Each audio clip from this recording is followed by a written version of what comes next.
தாய் வீடு மே 2026. இலங்கையில் இருந்து தாயகம் திரும்பியோர் அவலநிலை தீருமா? எழுதியவர் தமிழகன். வாசிப்பவர் குமணன் தம்பி. இலங்கை நாட்டின் பொருளாதாரத்தை வளப்படுத்துவதற்காக 200 ஆண்டுகளுக்கு முன்பே பிரித்தானிய காலனித்துவ அரசால் தமிழ்நாட்டிலிருந்து கங்காணி முறை மூலம் இந்திய வம்சாவளி தமிழர்கள் அழைத்து வரப்பட்டனர். அவர்கள் காடுகளை திருத்தி தேயிலை மற்றும் ரப்பர் தோட்டங்களை உருவாக்கி கடும் உழைப்பின் மூலம் இலங்கை நாட்டை வளம் கொளிக்கச் செய்தனர். இருப்பினும் அவர்கள் அனுபவித்த இன்னல்களும் உழைப்பு சுரண்டலும் அளவிட முடியாதவை.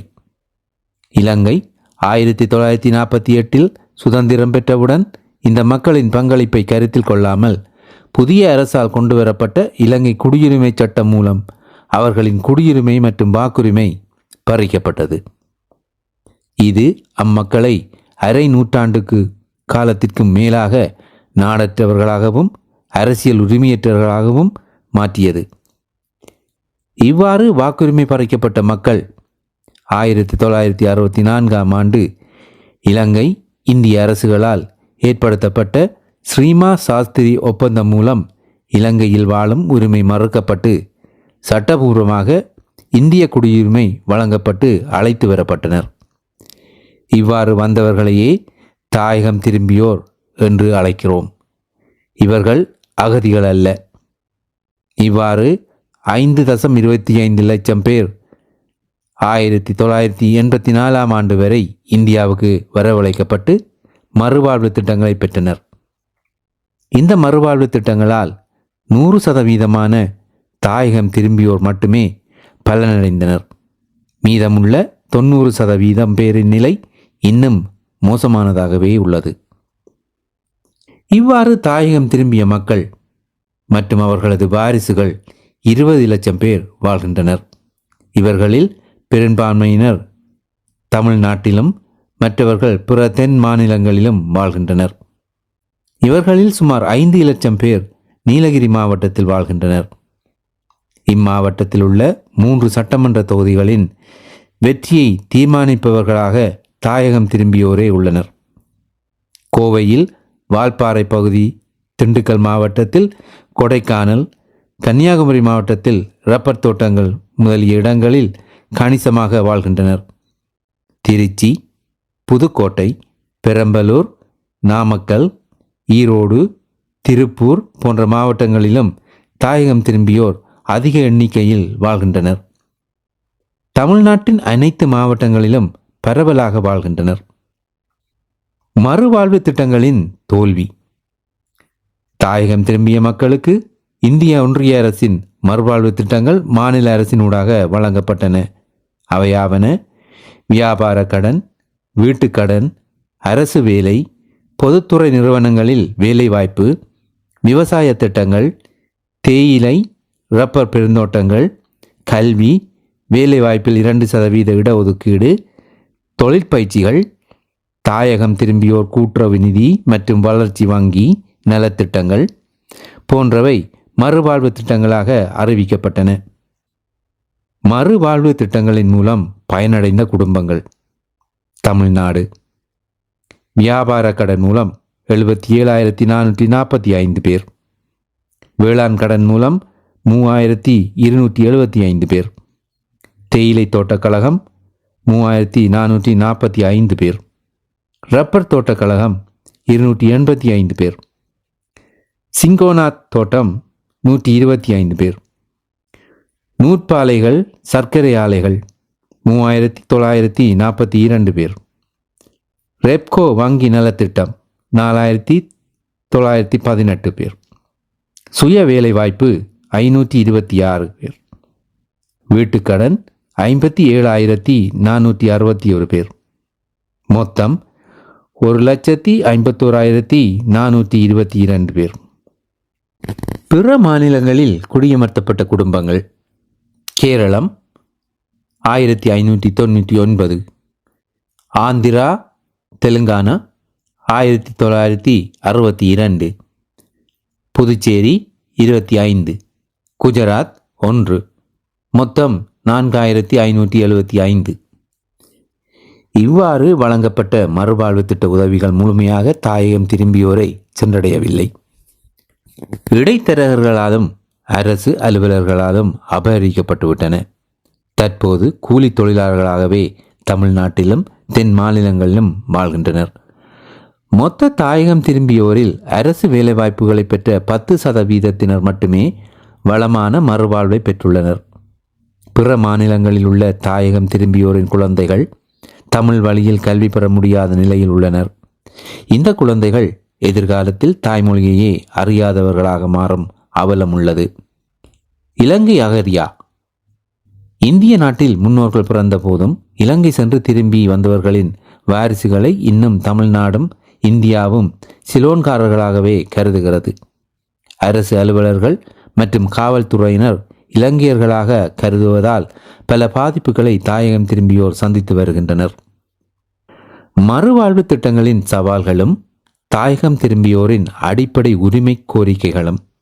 தாயகம் திரும்பிய மக்களின் வாழ்வாதார சிதைவுகளை களைந்து அவர்களின் சமூக பொருளாதார பாதுகாப்பை உறுதி செய்ய வேண்டியது தார்மீக கடமையாகும். குறிப்பாக 57,461 குடும்பங்களுக்கு ஒன்றிய மாநில அரசுகளின் மூலம் வீடு கட்டுவதற்கு கடன் வழங்கப்பட்டது.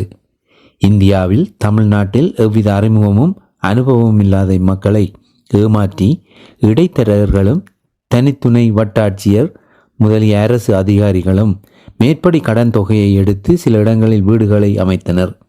இவையே சிலோன் காலனி என அழைக்கப்படுகிறது. இந்த வீடுகளில் எவ்வித அடிப்படை வசதிகளும் செய்து தரப்படவில்லை. மேலும் எங்கே வீடு கட்டித்தரப்பட்டது என்பதை இம்மக்களுக்கு தெரியப்படுத்தவில்லை. இதனால் பெரும்பாலான தாயகம் திரும்பியோரால் இவ்வீடுகளை பெற்றுக்கொள்ள முடியவில்லை. இதனை சாதகமாக பயன்படுத்தி கொண்டு செல்வாக்குமிக்க பலர் இந்த வீடுகள் அமைந்துள்ள மனைகளை தங்கள் பெயருக்கு பட்டா மாற்றம் செய்தும் போலி பத்திரங்கள் தயாரித்தும் சட்டவிரோதமாக விற்பனை செய்துவிட்டனர். தாயகம் திரும்பியோருக்கு வழங்கப்பட்ட இந்த வீடுகளில் 90% இவ்வாறு அபகரிக்கப்பட்டு ஆக்கிரமிக்கப்பட்டு விட்டது. இக்கடன் முற்றிலுமாக தள்ளுபடி செய்யப்பட்டு விட்டது. எனவே தாயகம் திரும்பியோருக்கு எங்கெல்லாம் வீட்டு மனைகள் கொடுக்கப்பட்டு வீடுகள் கட்டப்பட்டதோ அவற்றையெல்லாம் அரசு அதிகாரிகள் மூலம் கண்டறிந்து மீண்டும் உரியவர்களிடம் ஒப்படைக்க உரிய நடவடிக்கைகள் எடுக்கப்பட வேண்டியது அவசியமாகிறது. வேளாண் திட்டங்கள் மூலம் 3275 தாயகம் திரும்பிய குடும்பங்களுக்கு தலா 3 ஏக்கர் விவசாய நிலம் வழங்கப்பட்டது. சில தொண்டு நிறுவனங்கள் மூலமும் அரசு நிலம் வழங்கியது. இவ்வாறு வழங்கப்பட்ட நிலங்களில் பெரும்பாலானவை பிறரால் ஆக்கிரமிக்கப்பட்டு அபகரிக்கப்பட்டுவிட்டன. தாயகம் திரும்பிய மக்களின் பிரதான வாழ்வாதாரமாக திகழ வேண்டிய இந்த நிலங்களை மீட்டெடுத்து உரிய குடும்பங்களிடம் மீண்டும் ஒப்படைப்பதன் மூலமே அவர்களின் பொருளாதார தற்சார்பை நிலைநிறுத்த முடியும். தாயகம் திரும்பியோருக்கு இலங்கை கண்டியில் உள்ள இந்திய துணை தூதரகத்தின் மூலம் கடவுச்சீட்டும் மறுவாழ்வு உதவிகளுக்கான குடும்ப அட்டையும் வழங்கப்பட்டது. வீடு கட்டுவதற்காக இடைத்தரகர்கள் தாயகம் திரும்பியோர் வந்த புதிதிலேயே ஏமாற்றி ஆசைவார்த்தை கூறி கடவுச்சீட்டு மற்றும் குடும்ப அட்டை ஆகியவற்றை வாங்கி சென்று அரசு அலுவலகத்தில் கொடுத்து பணத்தை பெற்றனர். அப்போது தனித்துணை ஆட்சியர் என்ற அரசு அலுவலரே அதற்கு பொறுப்பாளராக இருந்தார். இந்த ஆவணங்களை உரியவர்களிடம் இவர்கள் திரும்ப ஒப்படைக்கவில்லை. இவை கோட்டாட்சியர் அலுவலகங்களில் இருப்பதாக கூறப்படுகிறது. எனவே தாயகம் திரும்பியோர் இந்த ஆவணங்களை உடனடியாக உரியவர்களிடம் ஒப்படைக்க உரிய நடவடிக்கைகள் மேற்கொள்ள வேண்டும். ஆவணங்கள் திரும்ப உரியவர்களிடம் கொடுக்காத பட்சத்தில் அவர்கள் தங்களை அடையாளப்படுத்த தமிழ்நாடு அரசு தாயகம் திரும்பியோர் என்ற அடையாளச் சான்றிதழை வழங்க வேண்டும் என்பது மிக முக்கியமான கோரிக்கையாகும். அரசு கூட்டுறவு நூற்பாலைகள் மற்றும் சர்க்கரை ஆலைகளில் மறுவாழ்வு திட்டத்தின் பணியில் சேர்ந்தவர்கள் ஓய்வு பெறும் போதோ பணியின் போதோ மரணமடைந்தாலோ வேலை செய்ய முடியாத அளவுக்கு உடல்நிலை பாதிக்கப்பட்டாலோ அவரது குடும்பத்தில் ஒருவருக்கு வேலை வழங்க வேண்டும். தாயகம் திரும்பியோருக்கும் அவர்களது வாரிசுகளுக்கும் 1991 ஆண்டு வரை ஒன்றிய மாநில அரசுகள் கல்வி மற்றும் வேலைவாய்ப்பில் 2% இடஒதுக்கீடுகளை வழங்கின. இடைநிறுத்தப்பட்ட 2% இடஒதுக்கீட்டை மீண்டும் வழங்க வேண்டும். நீலகிரி மாவட்டத்திலும் கோயம்புத்தூர் மாவட்டத்திலும் தமிழ்நாடு தேயிலை தோட்ட கழகம் தமிழ்நாடு அரசால் வனத்துறையின் கீழ் அமைக்கப்பட்டு தாயகம் திரும்பியோருக்கு வேலைவாய்ப்பு வழங்கப்பட்டது. இதேபோல கன்னியாகுமரி மாவட்டத்தில் தமிழ்நாடு ரப்பர் தோட்ட கழகம் ஆரம்பிக்கப்பட்டு தாயகம் திரும்பியோருக்கு வேலைவாய்ப்பு வழங்கப்பட்டது. ஆனால் வனத்துறையினரின் நடவடிக்கையால் அரசு தேயிலை மற்றும் ரப்பர் தோட்டங்களில் பரப்பளவு பெரும் அளவில் குறைக்கப்பட்டு விட்டது. இதன் மூலம் தனியார் தேயிலை மற்றும் ரப்பர் தோட்டங்கள் மறைமுகமாக ஊக்குவிக்கப்படுகிறது. இதன் விளைவாக ஆயிரக்கணக்கான தொழிலாளர்கள் வேலை இழந்துவிட்டனர். எனவே மீண்டும் தொடங்கப்பட்ட காலத்தில் தேயிலை ரப்பர் பயிரிடப்பட்ட இடங்களில் மீண்டும் தேயிலை ரப்பர் பயிரிட்டு வேலை இழந்து தாயகம் திரும்பிய தொழிலாளர்களுக்கு வேலை வழங்க வேண்டும். மேற்படி அரசு தோட்டங்களை வனத்துறையிலிருந்து மீட்டு தனியாக அரசு பெருந்தோட்டத்துறையை ஏற்படுத்தி அரசு தேயிலை மற்றும் ரப்பர் தோட்டங்கள் அரசு பெருந்தோட்டத்துறை மூலம் மேலாண்மை செய்யப்பட வேண்டும். அரசு தேயிலை ரப்பர் தோட்டங்களில் பணியாற்றும் தொழிலாளர்களுக்கு வழங்கப்பட்டுள்ள குடியிருப்புகளில் அவர்கள் ஓய்வு பெற்ற பிறகும் குடியிருக்க அனுமதிக்க வேண்டும். அரசு இலவச வீட்டுமனை வழங்கி வீடு கட்டித்தர வேண்டும். தமிழ்நாட்டுக்கு வெளியே கேரளம், கர்நாடகம், ஆந்திரா, தெலுங்கானா ஆகிய தென் மாநிலங்களில் ஆயிரக்கணக்கான தாயகம் திரும்பியோர் குடியமர்த்தப்பட்டுள்ளனர். இவர்களின் குழந்தைகளுக்கு தமிழ் வழியில் கல்வி பயில தமிழ்நாடு அரசு இம்மாநிலங்களில் பள்ளிகளை தொடங்க உரிய நடவடிக்கைகளை மேற்கொள்ள வேண்டும். அல்லது இவர்கள் தமிழ்நாட்டில் வந்து கல்வி கற்க தேவையான இலவச விடுதி வசதிகளை செய்து தர வேண்டும். தாயகம் திரும்பியோர் நல வாரியம் அமைக்க வேண்டும். நீலகிரி மாவட்டத்தில் தாயகம் திரும்பியோர் வசிக்கின்ற மண் சரிவு ஏற்படக்கூடிய இடங்களில் இருந்து இவர்களை மீட்டு மண் சரிவு ஏற்படாத பாதுகாப்பான இடங்களில் குடியேற தேவையான வீட்டுமனைகளை இலவசமாக வழங்க வேண்டும்.